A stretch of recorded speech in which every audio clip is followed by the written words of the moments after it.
Republican candidates gathered in Columbia, South Carolina yesterday at a poverty summit hosted by House Speaker Paul Ryan. We sat down with the speaker afterwards to discuss that issue as well as the president's action on guns and his veto of a bill to repeal Obamacare.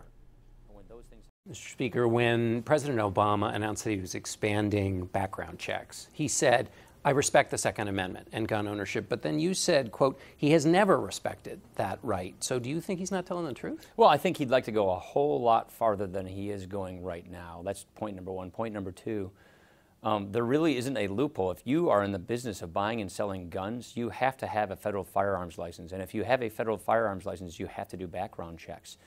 So I think this is basically the president looking for an issue to exploit in some ways, because these so-called solutions that he's talking about, they would not have stopped any of these shootings. But do you think he respects the Second Amendment? No, I actually don't. I think he would like to go much, much further than what the Second Amendment allows. You said you wanted the Republicans to offer an alternative to the president. One of the first things you did this year, though, was offer that repeal. How is that an alternative? It's just not. That's why we have to come up with an alternative. So you're right about that. Will you do that? There will be a bill that will come out of the House voted on with all. My goal, I don't know how far it will go, given the fact that we have a filibuster and a guy named Obama who's not going to replace Obamacare.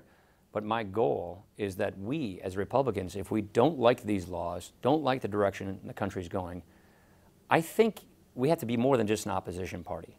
We have to be a proposition party. So if we don't like this, we got to show how we would do things differently. And we really think Obamacare's failing, whether it's premiums, restricted access, higher deductibles, families losing the insurance that they wanted to keep, and that's happening all across the country. People are hurting, and we need to offer a solution. So yes, on this and many other issues, we need to offer alternatives, and that's exactly what I intend on having us do. You want to help define the Republican Party by proposing things. Absolutely. There's going to be a nominee of the party. Won't they be the one who kind of is the face of the Republican Party? They will be the face in the fall, but we don't have time to wait until the fall. I learned this in 2012 with Mitt Romney. If you wait until late summer, end of summer, to then roll out what you believe in and what your agenda is, I think it's too late.